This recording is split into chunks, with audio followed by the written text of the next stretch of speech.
Assalamualaikum warahmatullahi wabarakatuh. Halo semua, perkenalkan saya Anissa dari Kesmas UM tahun 2019 offering day.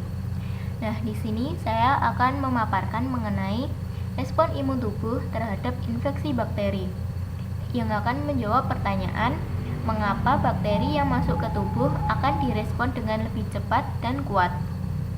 Namun sebelum itu, apa yang dimaksud dengan sistem imun? Nah, jadi sistem imun adalah sistem koordinasi respon biologi yang bertujuan melindungi integritas dan identitas individu, serta mencegah invasi organisme dan zat yang berbahaya di lingkungan yang dapat merusak dirinya. Fungsi sistem imun ada 3. Yang pertama, mengenal dan membedakan berbagai molekul target sasaran dan memiliki respon spesifik. Yang kedua, membedakan antigen diri dan antigen asing. Yang ketiga, melalui pengalaman kontak sebelumnya dengan zat asing patogen untuk bereaksi lebih cepat dan lebih kuat dari kontak yang pertama. Jadi, jika ingin membahas mengenai respon tubuh terhadap bakteri atau antigen yang masuk ke tubuh, maka kita akan membahas mengenai mekanisme pertahanan tubuh terlebih dahulu. Jadi, ada berapa sih mekanisme pertahanan tubuh? Mekanisme pertahanan tubuh ada 4. Yang pertama ada pertahanan fisik dan kimiawi yang meliputi kulit, sekresi asam lemak dan asam laktat melalui kelenjar keringat dan sebaceae. Sekresi lendir, pergerakan silia, sekresi air mata, air liur, urin, asam lambung, serta lisosim dalam air mata. Yang kedua ada simbiosis dengan bakteri flora normal yang memproduksi zat yang dapat mencegah invasi mikroorganisme seperti lactobacillus pada epitel organ. Yang ketiga ada innate immunity. Innate immunity merupakan mekanisme pertahanan tubuh non-spesifik yang mencegah masuknya dan menyebarnya mikroorganisme dalam tubuh, serta mencegah terjadinya kerusakan jaringan.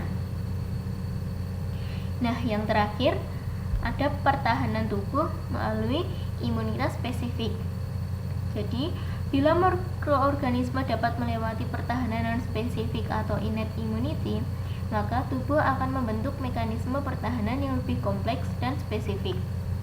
Mekanisme imunitas ini memerlukan pengenalan terhadap antigen terlebih dahulu. Nah, mengapa bakteri yang masuk ke tubuh direspon dengan lebih cepat dan lebih kuat? Berikut penjelasannya. Jadi, antigen atau mikroorganisme yang menembus permukaan kulit itu karena ada luka di permukaan kulit. Kemudian, dari luka ini bakteri atau antigen tersebut akan tersebar di jaringan dermis kulit yang berisi sel emas. Nah, bakteri atau antigen yang masuk ke dalam tubuh dihadapi oleh sel makrofag yang selanjutnya akan berperan sebagai antigen presenting cell atau APC. Antigen presenting cell. Nah, dari antigen presenting cell ini akan menangkap sejumlah kecil bakteri dan diekspresikan ke permukaan sel yang dapat dikenali oleh sel limfosit T penolong atau sel limfosit T helper (TH). Sel TH ini akan teraktivasi dan akan mengaktifasi limfosit lain seperti sel limfosit B dan sel limfosit T sitotoksik atau killer T cell. Sel limfosit B akan mengalami pematangan dengan menghasilkan antibodi. Nah, beberapa makrofag bertindak sebagai pembersih, mengangkat sel-sel mati atau nekrotik, sementara yang lain menawarkan imunitas inang dengan menelan mikroba. Sedangkan sel limfosit T sitotoksik kemudian berproliferasi dan mempunyai fungsi efektor untuk mengeliminasi antigen. Nah, pada proses keseluruhan ini, sel limfosit dan sel APC bekerja sama melalui kontak langsung atau melalui sekresi sitokin regulator. Sel-sel ini juga dapat berinteraksi secara simultan dengan sel tipe lain atau dengan komponen komplement, imin, atau sistem fibrinolitik yang menghasilkan aktivasi fagosit, pembekuan darah, atau penyembuhan luka. Nah, respon imun dapat bersifat lokal atau sistemik dan akan berhenti bila antigen sudah berhasil dieliminasi melalui mekanisme kontrol. Namun, bila antigen berhasil lolos dari mekanisme kontrol permukaan kulit,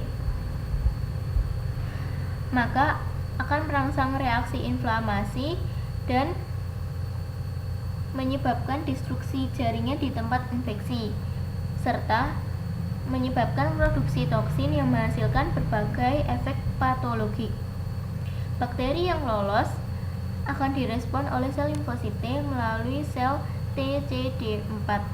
Sel TCD4 berfungsi sebagai sel penolong untuk merangsang pembentukan antibodi, aktivasi fungsi fagosit, dan mikrobisit makrofag. Ada 4 mekanisme efektor yang dirangsang oleh imunoglobin G dan imunoglobin M, serta antigen permukaan bakteri. Antara lain, yang pertama, netralisasi toksin bakteri oleh imunoglobin M dan imunoglobin G untuk mencegah penempelan terhadap sel target serta meningkatkan fagositosis untuk eliminasi toksin tersebut. Yang kedua ada aktivasi komplement oleh imunoglobin M dan imunoglobin G untuk menghasilkan mikrobisit MAC serta pelepasan mediator inflamasi akut. Nah, untuk yang ketiga ada opsonisasi dan fagositosis. Opsonisasi bakteri oleh imunoglobin G serta peningkatan fagositosis dengan mengikat reseptor Fc pada monosit, makrofag, dan neutrofil. Antibodi imunoglobin G dan imunoglobin M mengaktifasi komplement jalur klasik yang menghasilkan C3b dan IC3b yang mengikat reseptor komplement spesifik tipe 1 dan tipe 3, dan selanjutnya terjadi peningkatan fagositosis. Nah, yang terakhir ada degranulas sel mas dengan perantara anafilatoxin.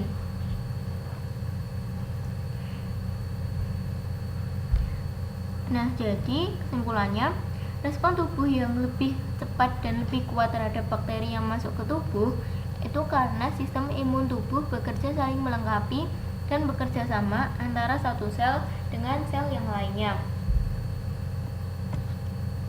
Nah, sekian pembahasan kali ini.